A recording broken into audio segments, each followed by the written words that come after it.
San Francisco's Bayview Hunters Point is a predominantly African-American neighborhood on the southeastern edge of the city. The mostly low-income residents live close to industrial sites in a neighborhood isolated from the rest of the city by major freeways. On top of that, in the Bayview, as in many low-income areas, it can be difficult to find healthy foods. What you have is a situation where you don't have a real full-service grocery store. You've got a lot of liquor stores and bodegas which do not have the kinds of facilities and infrastructure internally to even support the provision of healthy food. Instead of healthy food, there is a proliferation of junk food and liquor. As a result, people in Bayview Hunters Point face high rates of obesity, high blood pressure, and diabetes. Residents say they want healthier food, but they have to go to great lengths to get it. Peggy Dunn spends over an hour taking 2 buses and BART across the Bay to Oakland to shop for groceries. I'm trying to eat more healthier because I'm getting older, because I want to live a long time. For decades, residents have protested to get good quality, fresh foods into local stores. In 1967, neighbors picketed outside the Super Save grocery store, demanding fresh vegetables and lower prices. Ann Berry has been involved in more recent protests at Foods Co., a neighborhood store that residents have long accused of selling spoiled foods. We wanted fresh fruits and vegetables that were just that fresh. We wanted less white bread on the shelves. We wanted more wheat bread. We wanted organic milks, things that were healthy for people. Despite the community's efforts, those things still aren't readily available. San Francisco's redevelopment agency is working to change this. For many years, the agency has tried to convince developers to build a grocery store in the Bayview.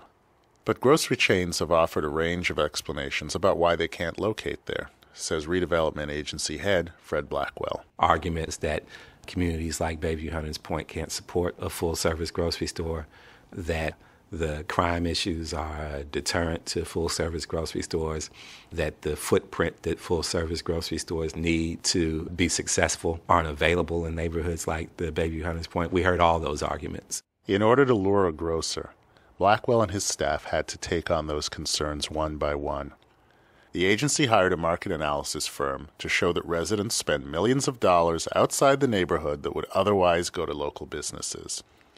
It also used crime data to show that the neighborhood was safer than many thought it was. I think that the data story started to create a different view of the market.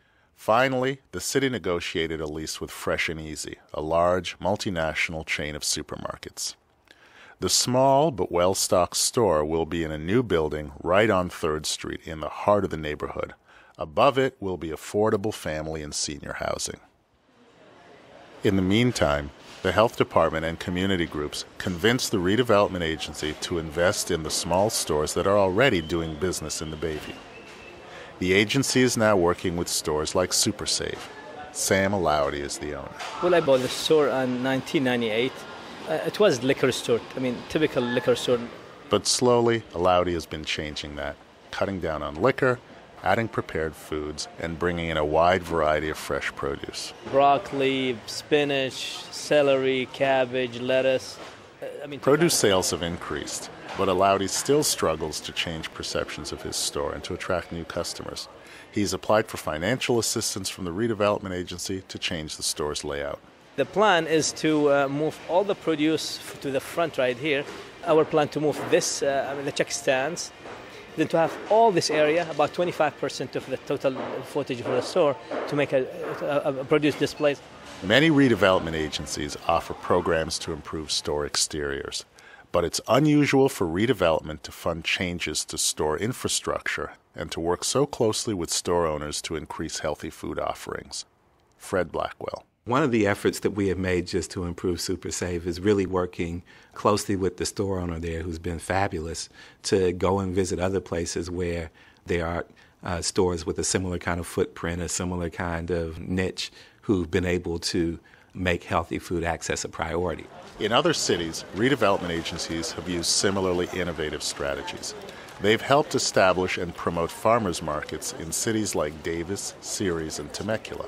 In San Diego, the redevelopment agency has invested in an urban farm. Other agencies have played important roles in attracting full-service grocery stores to underserved neighborhoods.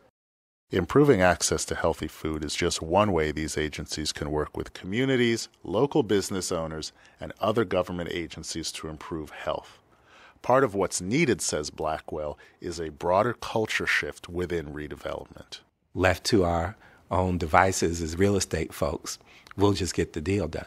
But if we keep ourselves around the table with folks from the Human Services Agency and the Public Health Department and the school district and the Community Development Department, as well as stay connected and grounded to residents and business owners in the neighborhood, I think we'll end up with a better product, a more arduous process, but a better product. Collaborating with the health department showed San Francisco's redevelopment agency the importance of bringing healthier food to Bayview Hunters Point.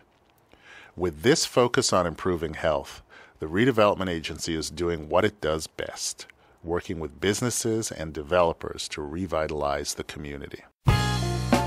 For Planning for Healthy Places, I'm Robert Ogilvie.